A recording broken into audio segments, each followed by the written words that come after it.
Well, in this video, I will be continuing the discussion of the tensor properties of tensor and their transformation properties. So we have already started this discussion. We started with the fact that the tangent spaces to a point to the manifold is a vector space, and it has a basis that is given by del xi over the I.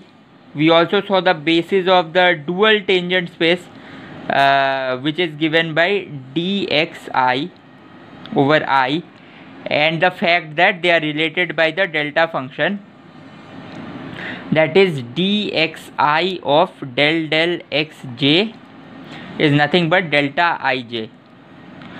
And then we have described the transformation properties of the tensors, of the vectors and the covectors. So I will write it down here.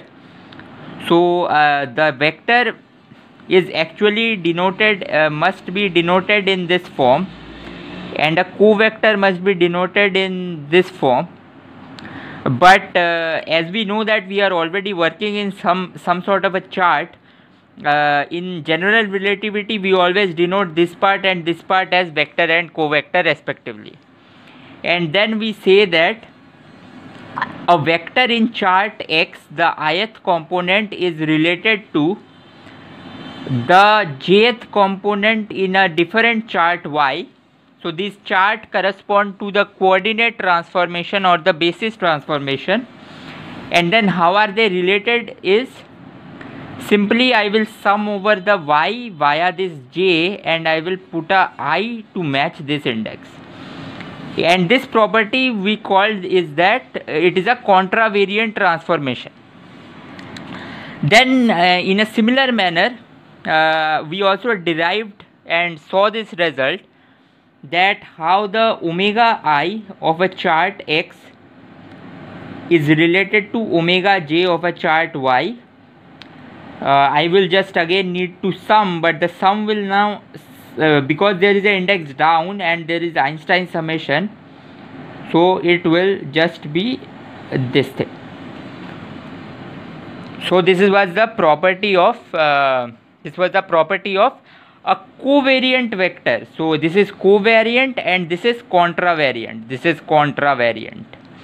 So this is the property that is mostly used in the general relativity topics. Then we tried to characterize tensors. So a tensor is a map that takes in so a PQ tensor, it will take as input P covectors and Q vectors, and will give a number in the underlying field, which is R in this case. So it need not be R every time. In case of tensor fields, we see that this is actually the set of all smooth differentiable functions from the manifold to the real line. But anyway, so then we finally characterized 1-1 tensors. So I will remind that T11. So T11 is defined in this form. So T11 is a 1-1 tensor. It is independent of any kind of basis. It is a tensor that is independent of any basis, just like a vector. So but I will give it a basis. Let that basis be the x basis. So then what we will get is that let's see. So this is T11. So it must eat a vector and a covector. So I will put a I will put a J. Now inside I will have the basis element. So you see it should eat, so I will have del xi tensor dxj. So this is the characterization of 1-1 tensor in terms of the. So these are the tensor components that you see here, and this is the basis here. So now let there be a 0-2 tensor. I will denote it by G. A 0 to tensor must take as input two vectors, so it should eat two vectors. So Gij, because it will eat two vectors, I will get dxi tensor product dxj. I again remind you why this notation is happening is because if you give input two vectors to this G, one vector will be Vi del xi, another will be Wj del xj. What will it give is that it will give Viwj Gij, where Gij is defined as G of del xi del xj, and then Viwi can be produced precisely in this form. This is again equal to Gij. This can be written as dxi tensor dxj acting on V, W, and then you can make it independent of this VW input, and this is the abstract notion of a tensor in terms of the basis elements. So with all this thing taken care of, we will finally see the transformation property of tensor. So now let's again come back to a 1-1 tensor. So a 1-1 tensor can be written in this form, and then as it is a tensor after all, so I can again express it in form of some different chart. So this is one coordinate, for example like polar coordinate, this is the Cartesian coordinate. But now we know how these components transform from one coordinate to another. So the transformation property is discussed in the previous video. So they transform, the way they transform is exactly given here, and this is here. Now for this to finally be this representation, we need that this part coincide with this part here, and hence we arrive at this transformation property for a 1-1 tensor.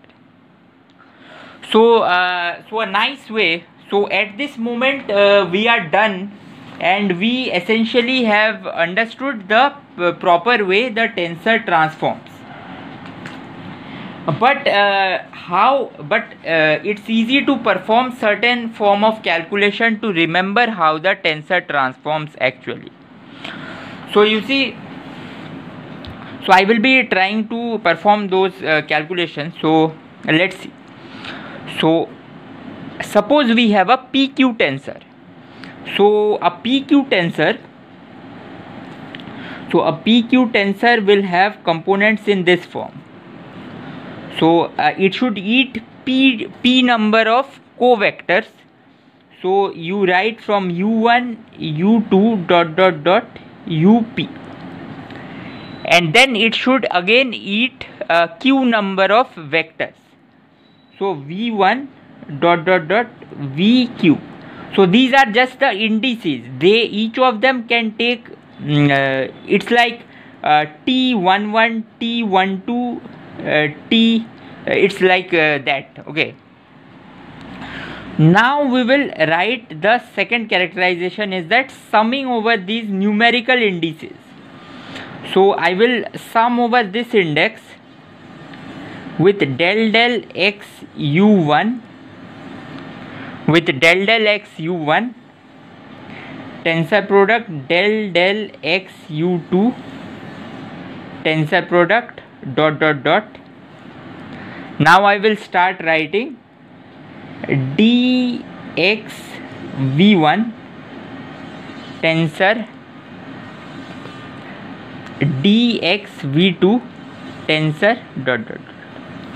So this is the complete way to write a PQ tensor in terms of the basis components, where these are essentially functions. These are functions of x, and these are the basis components. These are essentially the basis of the PQ tensor.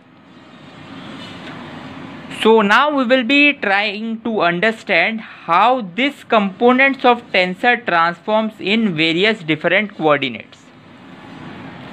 So let's try to see that. So I will take a new page. So I have already written how they transform here, but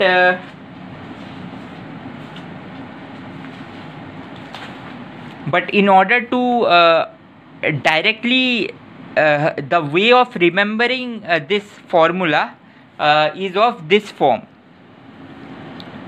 So it is like, let me write it in this way. So so suppose you have again a PQ tensor. So I will take this is a T, this is in X chart. So it will run from let's see, so it will run from U1 to UP, and it will end in the lower index. It will run from V1 to VP, VQ, sorry. So this is a PQ tensor, but we must remember that this is just the components of a PQ tensor. So this must be written in the form of, this is the component in X chart. I will write it in terms of component in Y chart. So let's look at the upper index. So the upper index now will change, but they will run by the same amount. So alpha 1 to alpha P and beta 1 to beta Q. Now I will just need to sum over these indices and these indices in the Y basis. So what I will do, first let's sum over these all. So del Y beta 1 dot del Y beta beta 1 to beta Q, and I must produce V1 to VQ. So del X V1 to del X VQ. And once I am done with this transformation, so there is still a multiplication. So this is just a normal multiplication. Now I have to sum over these upper indices. So del Y alpha 1 to del Y alpha P, and I must produce the UPs. So XU1 to XUP. So this is the final transformation, tensor transformation property, and this looks very difficult, but actually what we need to compute is that del Y alpha del X beta. We need to just find these components, but this is actually, these components are very easy to find, because this component by definition is that, so you have to take the del beta of, so y alpha. So this is just this is by definition the part here. But now what is generally given is that the chart transition maps are known. So if you have a manifold and if you have X and Y, you have these transformation properties which are YOX inverse. So now you just need to differentiate the transition map to obtain these quantities. So one of the example we will see in the next video.